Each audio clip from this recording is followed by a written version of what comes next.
백뉴스 인사이트 토론에 오신 것을 환영합니다. 오늘 저희는 2026년 대한민국 정부 예산안, 특히 공공안전 강화와 행정 효율성 제고를 위한 지출 계획의 타당성을 좀 깊이 있게 들여다볼까 합니다.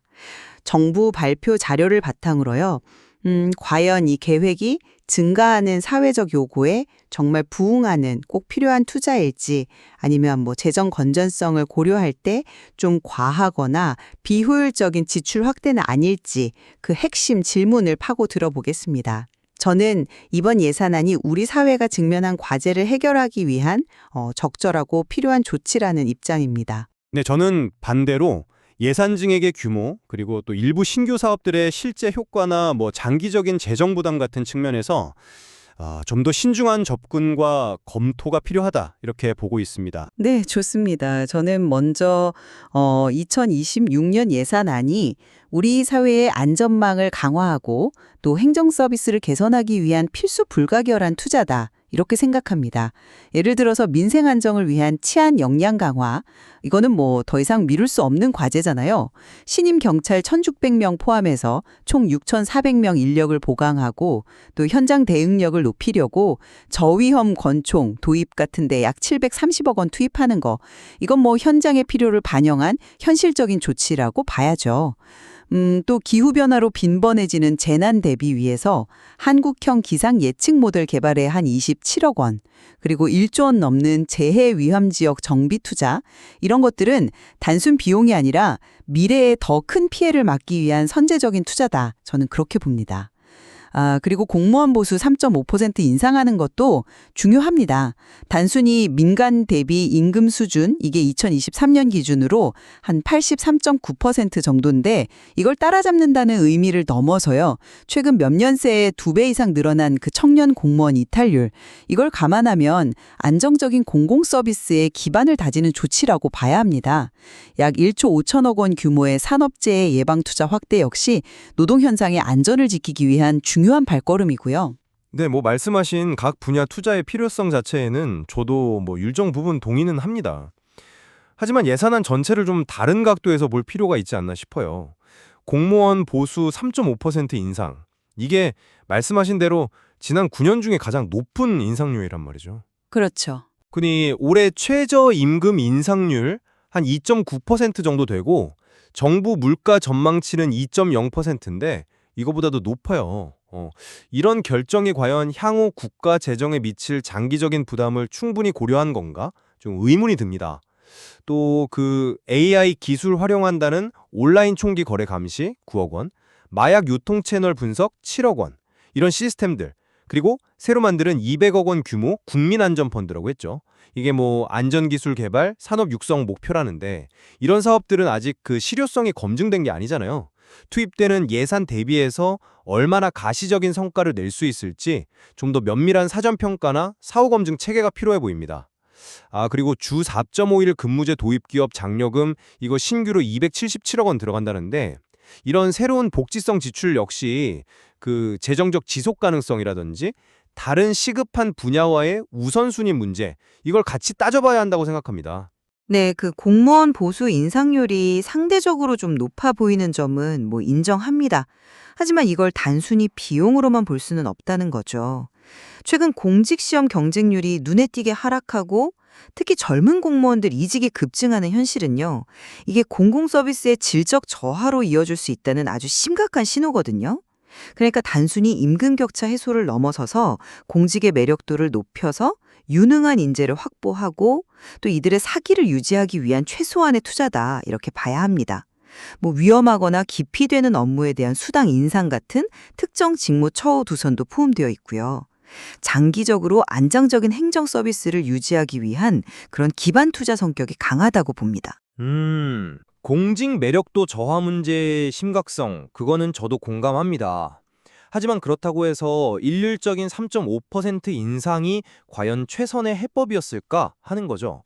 예를 들어서 이 인상률이 구체적으로 어느 정도 이직률 감소 효과를 가져올 걸로 예측이 되는지, 아니면 성과에 따른 차등 보상 강화 같은 다른 대안들은 충분히 검토가 된 건지 좀 궁금합니다.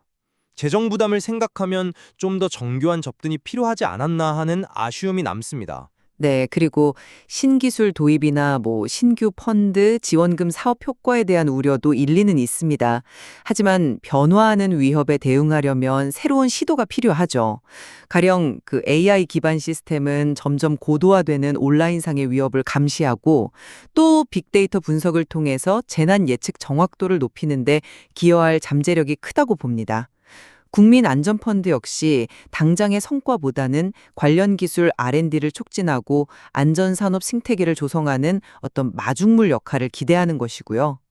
주 4.5일제 지원 같은 일가정 양립 지원 사업은 저출산 문제 같은 우리 사회가 직면한 구조적인 문제에 대응하기 위한 다소 실험적이더라도 필요한 정책적 노력이라고 생각합니다. 그 잠재력이나 취지는 저도 이해는 합니다만 중요한 건 구체적인 실행 계획하고 관리 방안 아니겠습니까? AI 시스템 도입이 실제 범죄율 감소나 재난 피해 경감으로 어떻게 이어질지 측정할 명확한 지표가 설정되어 있나요?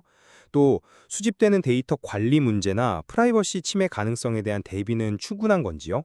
펀드의 경우에도 조성된 기금이 투명하게 운영되고 그 성과를 객관적으로 평가할 기준이 명확히 제시되지 않으면 이거 자칫 비효율적인 예산 사용으로 그냥 흘러갈 수 있습니다. 신규 지원금 사업들도 마찬가지고요. 조원 의도에도 불구하고 한정된 재원을 배분하는 과정에서 기존의 필수적인 서비스 예산이 영향을 받지는 않는지, 또 우선순위 설정의 근거는 뭔지 명확히 할 필요가 있습니다. 안정 분야 예산 증액 효과 문제는 결국 구체적인 사업 내용으로 판단해야겠죠. 경찰 인력과 장비, 예를 들어 저위험 권총 같은 장비 확충은 당장 현장의 물리적 대응 능력을 높입니다. 또 지능형 CCTV를 국가 하천 전 구간에 설치하거나 맨홀 추락 방지 시설 설치를 지원하고 한 3,600억 원 이상 투입해서 노후 하수관로 정비하는 것. 이거는 막연한 구호가 아니라 시민의 일상 안전과 직결되는 실질적인 조치들입니다. 산불 감시 카메라 120대 추가 설치도 마찬가지고요. 이런 인프라 투자가 재난과 사고 피해를 실질적으로 줄이는 가장 확실한 방법 중 하나라고 생각합니다. 물론 인프라 확충의 중요성을 부정하는 건 아닙니다. 하지만 단순히 예산을 늘리고 시설을 늘리는 것만으로는 좀 부족할 수 있다는 거죠. 증액된 예산이 현장에서 얼마나 효율적으로 운영되고 있는지, 기존 자원과의 연계는 잘 이루어지고 있는지, 이런 시스템적인 점검이 병행되어야 합니다. 예를 들어 경찰 인력이 늘어난 만큼 실제 범죄 예방 순찰이나 현장 출동 시간 단축으로 이어지는지에 대한 좀 엄밀한 성과 측정이 필요하다는 뜻입니다. 양적 확대가 국민들이 실제 체감하는 안정도 향상으로 이어지도록 지속적인 관리와 평가가 중요하다고 봅니다. 네, 오늘 논의를 좀 마무리하자면요. 저는 2026년 예산안이 치안, 재난 대응 능력 강화, 그리고 공공 서비스의 질을 유지하기 위한 공무원 처우 개선 등 우리 사회의 당면 과제를 해결하기 위한 정부의 책임감 있는 투자 계획을 담고 있다 이렇게 생각합니다. 저는 예산안이 지향하는 목표에는 공감하지만 제시된 방안들의 실제 효과와 장기적인 재정적 지속 가능성에 대해서는 여전히 좀 신중한 검토와 지속적인 모니터링이 필요하다는 점, 그리고 한정된 자원을 가장 효율적으로 배분하기 위한 고민이 계속되어야 한다는 점을 다시 한번 강조하고 싶습니다. 네, 그렇습니다. 공공안전 강화와 행정 서비스 개선이라는 공동의 목표를 달성하기 위한 최적의 예산 규모와 또 배분 방식에 대해서는 여전히 다양한 시각과 고민이 필요하다는 점을 확인할 수 있었던 것 같습니다. 네, 오늘 저희가 나눈 이야기들이 2026년 예산안에 담긴 여러 정책과 사업들이 우리 사회에 미칠 다각적인 영향을 깊이 있게 살펴보시는데 조금이나마 도움이 되었길 바랍니다. 제시된 자료와 관점들은 더 많은 탐구와 논의의 시작점이 될 수 있을 거라 생각합니다. 네, 오늘 함께해 주셔서 감사합니다. 빅뉴스 인사이트였습니다. 구독과 좋아요도 잊지 마시고요. 다음 시간에 또 유익한 내용으로 찾아뵙겠습니다.